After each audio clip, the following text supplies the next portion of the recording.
Si estás aquí en la Florida y tienes un accidente de tránsito, te resbalas o tienes una caída en un lugar público, mi recomendación es que la primera llamada que hagas sea al abogado Jared Spinger.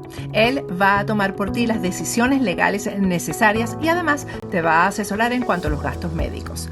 Jared tiene 17 años de experiencia como abogado de accidentes en la Florida y personalmente sufrió un accidente de tránsito que casi le cuesta la vida. Nadie como Jared para conocer el vía crucis que puede derivarse de un accidente. La ley te protege en caso de un accidente, no importa tu estatus migratorio. Jared Spinger defiende tu derecho a ser recompensado de manera justa. Y si Jared no gana tu caso, no pagarás nada. Así que no lo dudes. Llama al abogado Jared Spinger. No tienes nada que perder y mucho que ganar.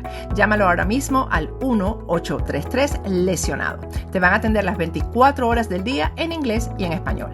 Llama a Jared incluso antes de comunicarte con tu compañía de seguro. Yo sé por qué te lo digo. Bienvenidos a Contrapoder 3.0. Si quieres tener información actualizada en materia migratoria, te recomendamos que llames al abogado John de la Vega. John de la Vega es un abogado venezolano-americano, especialista en el tema migratorio, que ha hecho mucho por la comunidad latinoamericana acá en los Estados Unidos. Así que si quieres saber todas las actualizaciones con respecto al TPS, con respecto a los asilos, a la residencia, a la ciudadanía, llama al abogado John de la Vega al teléfono que ves en pantalla o escríbele también al correo electrónico que ves en pantalla. Hoy vamos a tener este foro de viernes, ¿no? Este foro antiizquierda sobre el feminismo. Contrapoder 3.0 comienza ya. Este programa es presentado por John de la Vega, abogado de inmigración.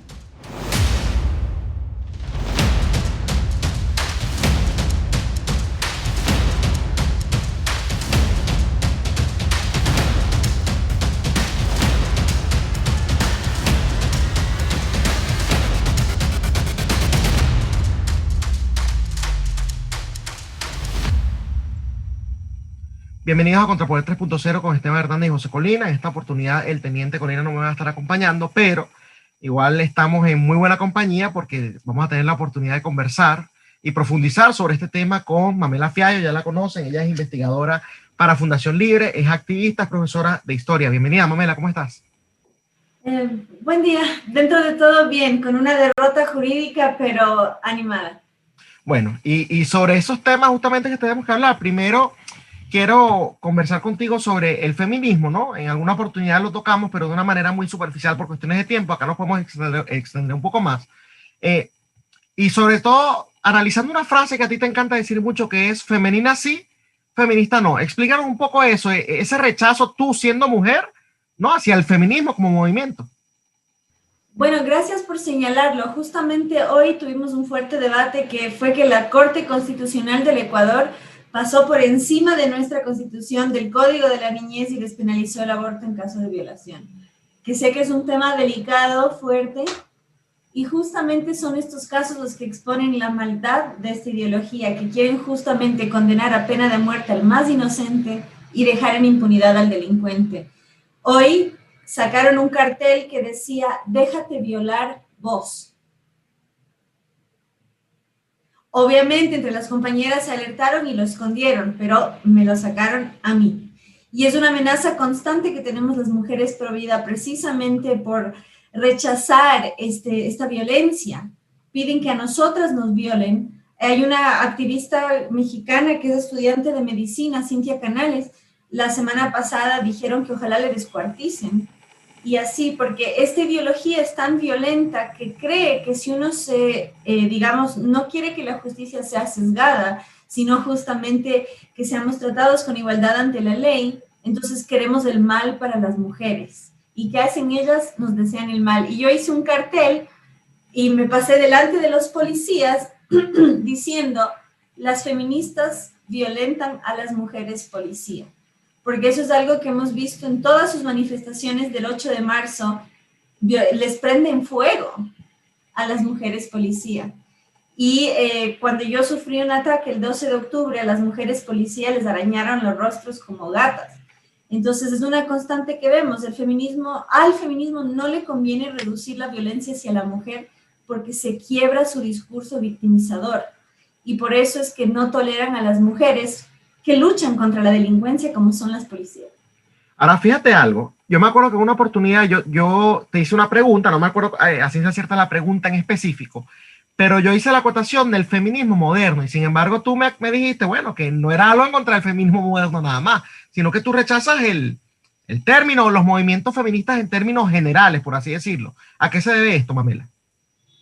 Justamente porque si estudiamos la base de este movimiento vamos a encontrar que la violencia ha sido el factor común.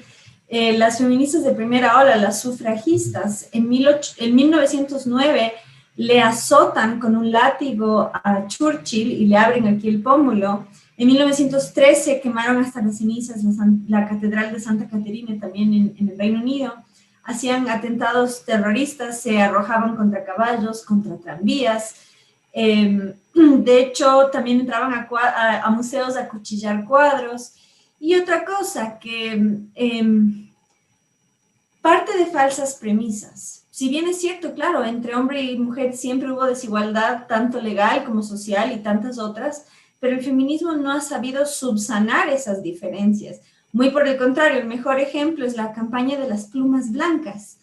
En el marco de la Primera Guerra Mundial, si el feminismo en verdad fuese igualdad, irían con sus fusiles a las trincheras, pero no. Exigieron servicio militar obligatorio para el varón, y si veían a un varón con vestido de civil, le cubrían de plumas blancas como acto de cobardía. Y esto desencadenó en una ola de suicidios de menores de edad, porque eran muchachos que todavía no podían ir al ejército y estaban en un refugio antiaéreo escondido del ataque de los alemanes, y les llegaba una encomienda con plumas. Jajaja, cobarde. Y esto desencadena todo. Y otra cosa, una de las consignas del feminismo moderno es machete al machote, muerte al macho, etc. Y dicen que es alegórico, pero en realidad no lo es. Vemos que ya en la primera ola, lo mejor que podía hacer un hombre era morir.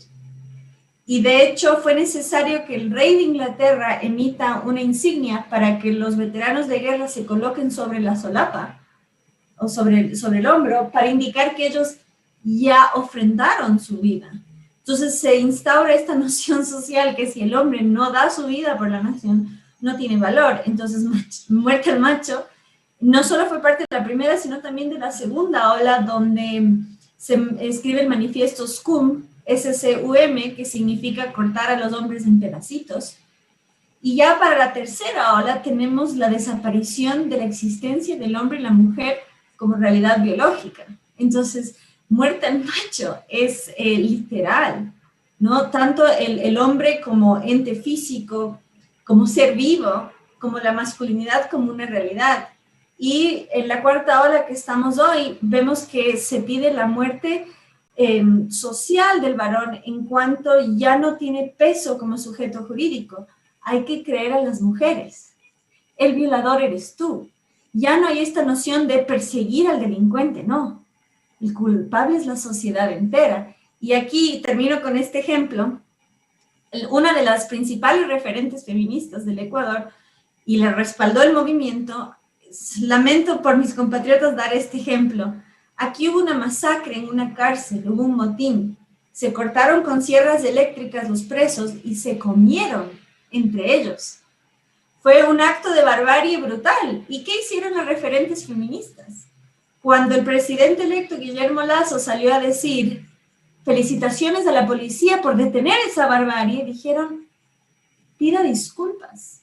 Los PPL son prioridad del Estado. La corrección política llegó a tal punto que ya no se puede decir delincuentes, criminales, presos, no. Son personas privadas de su libertad. PPLs. Y él tuvo que retractarse. Imagínate, si se supone que el feminismo quiere reducir la violencia hacia la mujer, la violencia en general debería, pero no, hacia la mujer, debería querer que los delincuentes justamente sean perseguidos, encerrados y ajusticiados.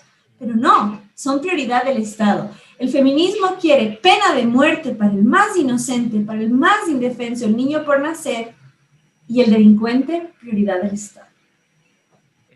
Ético, de verdad, Mamela, me deja atónito con eso que me estás diciendo, y eso me da pie además para lo siguiente, o para la siguiente pregunta. ¿Por qué existe ese nivel de desinformación tan alto entonces en esos temas? Porque te lo digo, yo soy uno, y quizás yo no he ahondado en el tema del feminismo, pero yo siento que yo me informo incluso un poco más que el promedio en ciertas cosas, y hay cosas allí que tú estás escribiendo que si tú no me las cuentas, yo no las conozco. ¿En qué hemos fallado nosotros como difusores de esa información y por qué está llegando más bien la otra información en donde grita muerte al macho y todo eso que tú acabas de decir, y la información verdadera no está llegando a donde tiene que llegar? Bueno, en primer lugar, por el financiamiento. Hay que considerar que el organismo más fuerte en la humanidad es la ONU, precisamente la Organización de las Naciones Unidas. ¿Y qué nos dice más de discriminación? Que la ONU tiene una oficina llamada ONU Mujeres. ¿Y quién fue la primera presidente? Michelle Bachelet. Entonces tenemos a alguien totalmente a la izquierda, dato curioso. Cuando Bachelet estuvo en Cuba, ella no se reunió con las damas de blanco. ¿Quiénes son las damas de blanco? Son mujeres cubanas que luchan por la liberación de los presos políticos. Son justamente hermanas, esposas, hijas de presos políticos. Son mujeres que luchan por la liberación de hombres. Entonces, la antítesis del feminismo, y de hecho esas mujeres son brutalmente golpeadas, les han causado abortos a patadas. Conozco a varias, entre ellas la actual presidente del Partido Libertario Cubano, con quien yo trabajo. Ella estuvo internada con órganos que le fallaron por causa de las palizas. Entonces, una organización mundial que discrimina al varón de esta manera dice mucho. ¿De qué igualdad están hablando si hay ONU mujeres y no hay ONU varones? Y les dejo una estadística para reír, para no llorar. La ONU Mujeres sacó una estadística escandalizada porque el 18% de los periodistas asesinados son mujeres. 18%, o sea, el 82% de los asesinados son varones. Pero de eso no conviene hablar.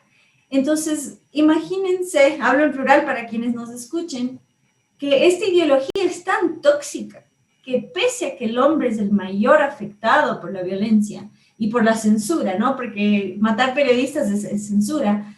Lo que escandaliza es cuando hay un puñado de mujeres. Entonces, ahí comienza todo. La ONU y va de la mano con lo que está pasando tristemente hoy. A cambio de darle al Ecuador $46 millones para alivio para el coronavirus, exigía la legalización del aborto.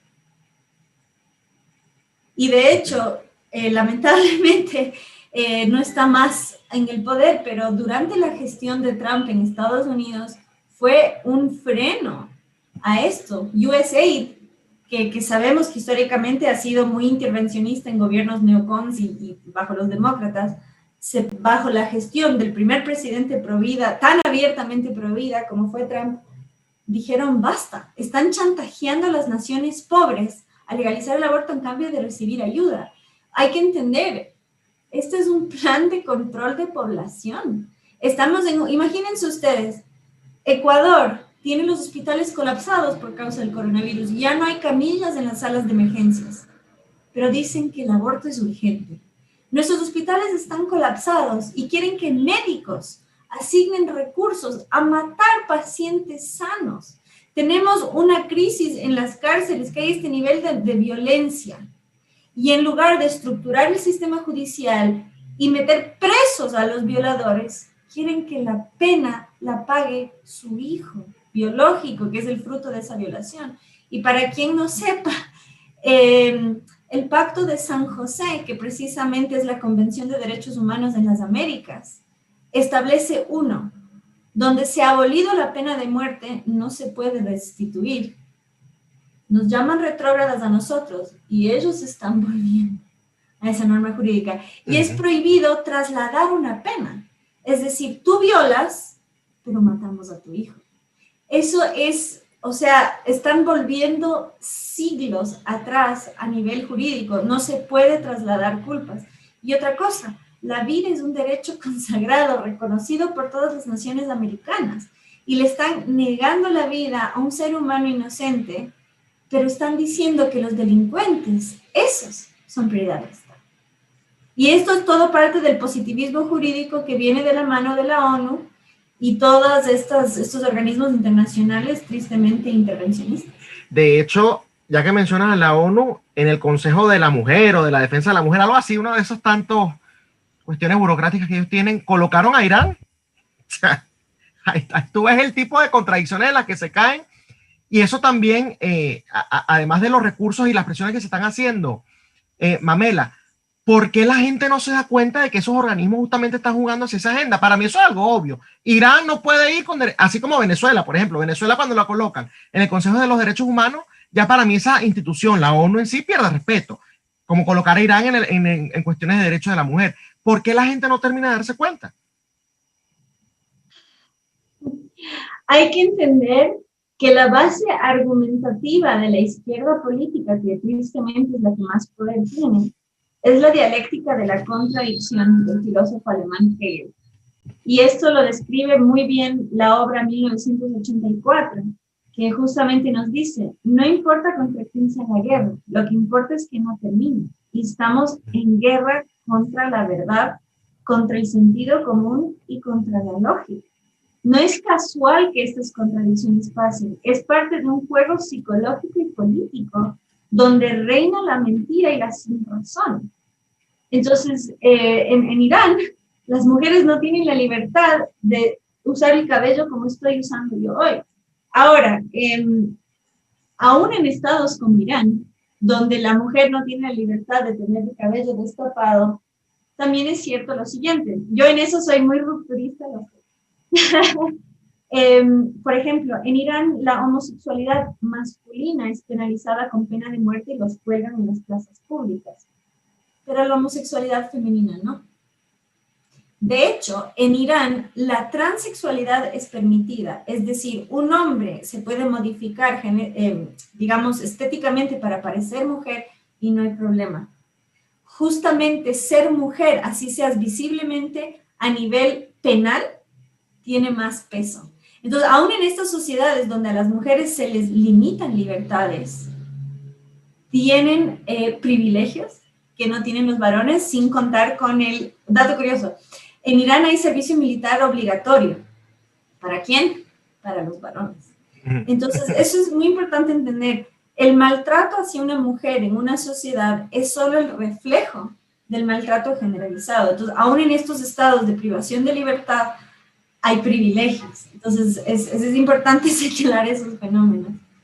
Sí, no, bastante interesante también. Ahora bien, estabas comentando justamente el tema que está sucediendo en Ecuador, ¿no? De esta marcha pro vida a la que asististe, y que, bueno, fue aprobado el aborto bajo violación, me comentabas, ¿no? Creo que no es todavía legal en otros aspectos. En el tema específico de la sociedad, tú que participaste además en esta marcha, ¿tú sientes que la matriz de opinión la maneja la izquierda en este aspecto? ¿Sientes que la mayoría de la ciudadanía no está apoyando digamos, la marcha pro vida, o tú crees que realmente la mayoría de los ecuatorianos sí son pro vida? De hecho, estadísticamente los ecuatorianos somos entre el 76 y el 80% pro vida. Okay. En la costa rural, 91%. Esto no podrían aprobarlo en una consulta popular, en un plebiscito, porque perdería, dicho futbolísticamente, por goleada.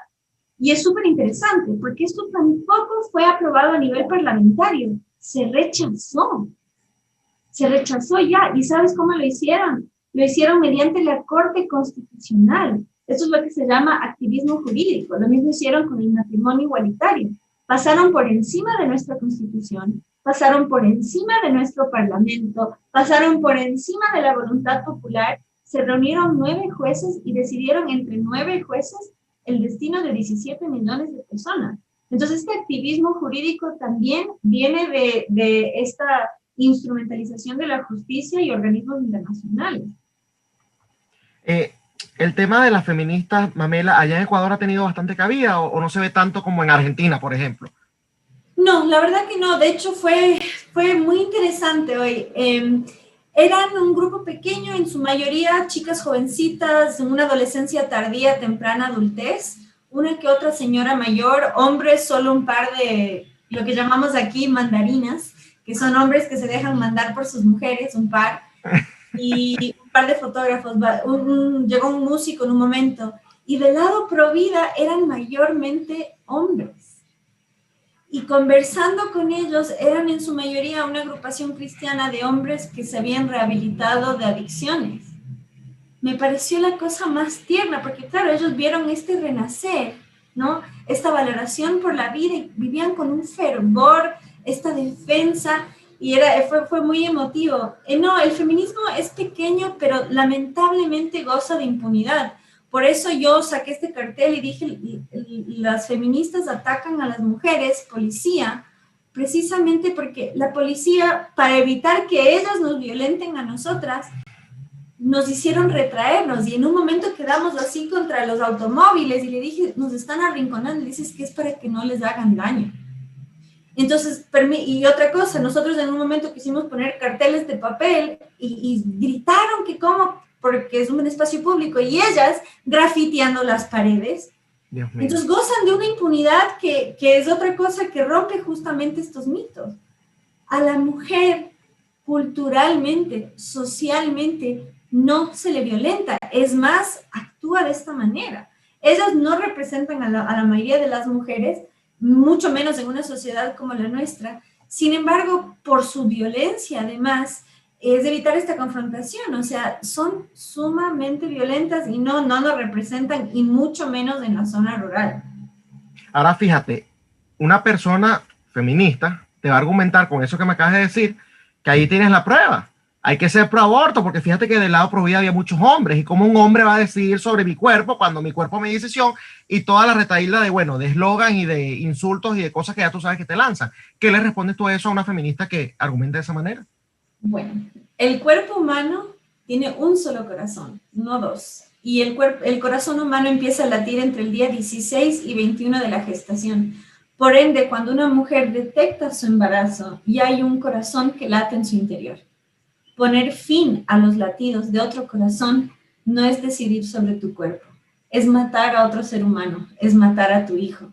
Entonces no es decidir sobre el cuerpo de la mujer, y por ende no cabe espacio para censurar a los varones, y es por eso tan funcional. Hay que entender, el feminismo es el brazo armado del socialismo que castra al varón, porque una sociedad totalitaria necesita de hombres aplacados, necesita acallar cualquier resistencia y necesita aplastar a ese ímpetu guerrero y sobre todo de defensa. ¿De quién? Del más indefenso. Entonces todo es estructurado, bien pensado y tiene un ánimo político y psicológico. Ahora fíjate, ustedes tienen a Guillermo Lasso, que es el presidente electo, ¿no? Que no sé cuándo toma posesión, creo que es dentro de unos meses, una semana. En mayo. No sé, en mayo, ok, ya dentro de poco estará tomando posesión. Que en teoría, le voy a poner unas comillas, es de derecha, ¿no? Y en teoría, también le pongo las comillas, es pro vida. Este tipo de políticos, normalmente pertenecientes a la clase política tradicional, ¿tú crees que él va a hacer los esfuerzos necesarios, por ejemplo, para tratar de frenar esta agenda que se está llevando además sin el apoyo popular? Que eso es parte, yo te digo, uno como político no piensa en los votos, ¿no? Entonces, bueno, si fuese lo popular, incluso si va en contra de tus principios, los políticos lo hacen. Pero en este caso que me estás comentando, que no tiene ni siquiera el apoyo popular, ¿tú crees que Guillermo Lasso va a ceder o va a empezar a defender eso como parte de su campaña o sencillamente de su administración, o sencillamente lo va a echar a un lado? Bueno, la primera dama, su esposa, ayer convocó oración y le pidió a Dios que no haya aborto. Su hijo hizo eco, pero lamentablemente su esposo, para llegar al poder, tuvo que pactar con los progres. Y eso es algo súper interesante y que hay que resaltarlo. La izquierda ortodoxa, el socialismo ortodoxo, persigue a propios y ajenos. Eso lo vimos en la Unión Soviética con Stalin contra Trotsky. En el gobierno del socialismo del siglo XXI con Correa, los comunistas eran perseguidos.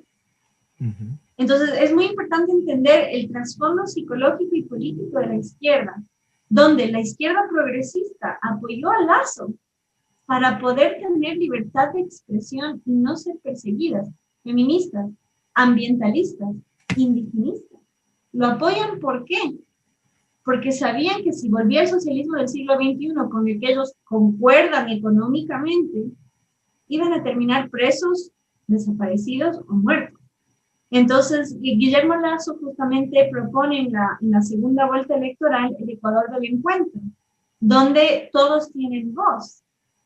El problema justamente, y no fue casual, Esto se pasó hoy antes de su gobierno justamente porque sabían que fuera de su, digamos, con él iba a ser mucho más difícil. Él ha sido implacable en su defensa de la vida y su primera dama ha sido realmente una heroína. O sea, no solo en el tema pro vida, sino contra el comunismo.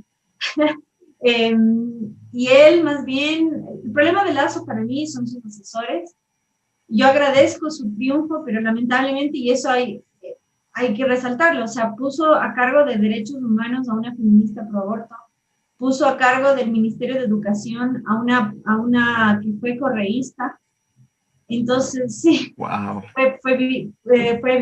trabajó para el viceministro de Educación, que tú que eres venezolano y quienes nos escuchan mayormente sabrán el adoctrinamiento que hay en el campo educativo precisamente para que prolifere el socialismo. Entonces, tener a gente así, en puestos así, es muy lamentable. Sin embargo, yo apoyé la campaña de Lazo, no sonreída, sino justamente diciendo, porque yo quiero tener la libertad de criticar a mi presidente sin ser perseguida.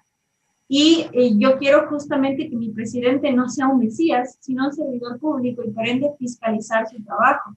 Y eso es a lo que debemos apuntar, a cambiar la forma en la cual somos gobernados.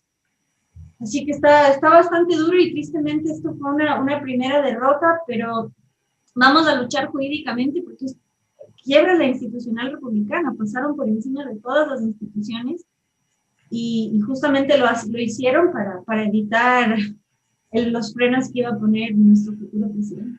Tú sabes, y antes de hacerte la siguiente pregunta, un comentario acá. Estaba conversando con Vanessa Kaiser, porque en Chile también están pasando cosas interesantes, ¿no?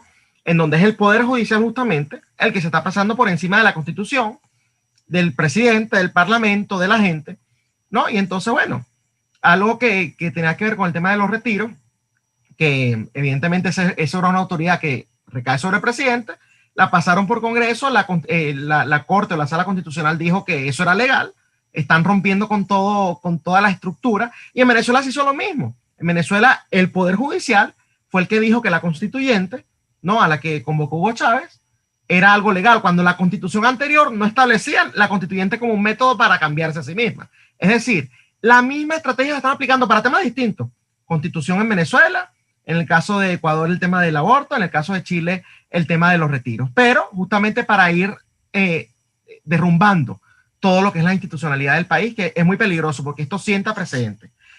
Mamela, ¿cómo podemos hacer entonces, para ya hablar de soluciones, cómo hacemos para quitarle la bandera a la izquierda que se ha logrado dañar de todo? Fíjate algo, acá en Estados Unidos, el KKK viene del Partido Demócrata. ¿Quiénes tienen la bandera de las luchas raciales? El Partido Demócrata. El tema de los homosexuales, bueno, el Che Guevara los ponía en campos de concentración, el trabajo los hará hombres, los mataba. ¿Quiénes tienen la bandera de los homosexuales?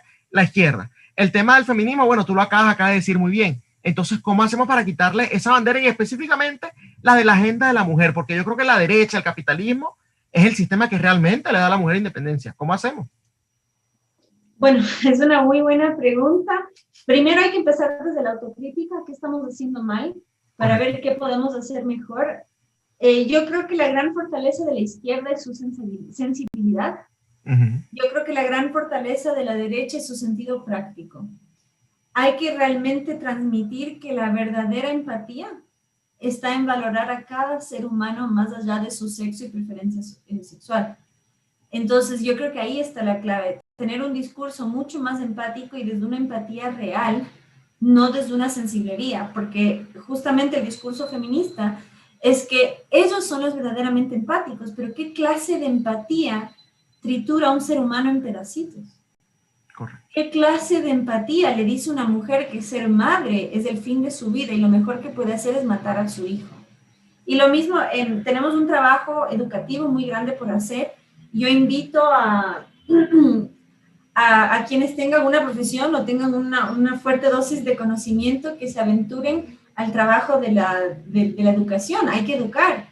Y no es un trabajo lucrativo, por eso muchos no lo ejercen. Es un trabajo de vocación y justamente debemos tener la vocación de transmitir la verdad, dicho en términos orwellianos, en tiempos de engaño universal, porque nos están viendo la cara, dicho vulgarmente, Hay que interesarnos en la educación, hay que aprovechar estas plataformas como la tuya, hay que informar, hay que aprovechar las redes sociales justamente para transmitir la verdad, para educar, para informar. Eso justo están diciendo, la gran lucha está en las aulas. Y no solo en el sistema educativo, sino justamente, yo por ejemplo, yo doy clases particulares porque los ministerios de educación son totalmente tomados, pero bueno, los valientes que se metan también ahí en esos espacios, hay que crear escuelas, hay que crear universidades, hay que educar en la verdad. Entonces, eso es algo que tenemos pendiente. Y eso último que acabas de decir me encanta, porque de hecho nosotros en Venezuela estamos tratando de, en vista de que el régimen tiene todo, de impulsar ese tipo de iniciativas. Bueno, usted es profesor, privatice, por así decirlo, la educación, dando clases particulares. Y de esa manera se puede empezar a hacer el trabajo de hormiguita y empezar a difundirlo. Mamela, yo de verdad que muy agradecido con esta invitación, con que hayas aceptado esta invitación, conversando contigo estos temas que son tan importantes, y que ese discurso economicista que es bueno y hay que mantenerlo, yo pienso que hay que modificarlo también, hay que sensibilizarlo, hay que simplificarlo y hay que hablar de los temas que a la gente le importa. A la gente le importa, sí, el tema económico, pero no con cifras y con cuestiones, sino con lo que le toca realmente el bolsillo. A la gente le interesa este tipo de temas, el aborto, cómo les afecta eso en su vida personal. Así que de verdad, siempre agradecido, Mamela. Esta ventana siempre va a estar abierta para cualquier denuncia o cualquier información que quieras dar. Muchas gracias por habernos acompañado hoy en Contrapoder 3.0. A ti por la invitación, a la orden. Bueno, era Mamela Fiallo, ya la conocen, investigadora para Fundación Libre, profesora de historia y activista pro vida. Esto ha sido todo por hoy en Contrapoder 3.0, el programa de la derecha en Factores de Poder, que definitivamente es el canal de la información. Duélale a quien le duela. Hasta el lunes. Este programa fue presentado por John de la Vega, abogado de inmigración.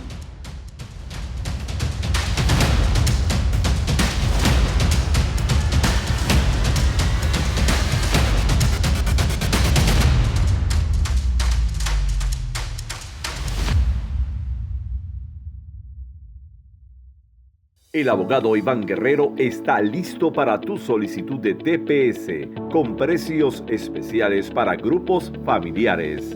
No dejes tu solicitud para última hora y llama al abogado Guerrero para que envíes lo antes posible tu activación del TPS.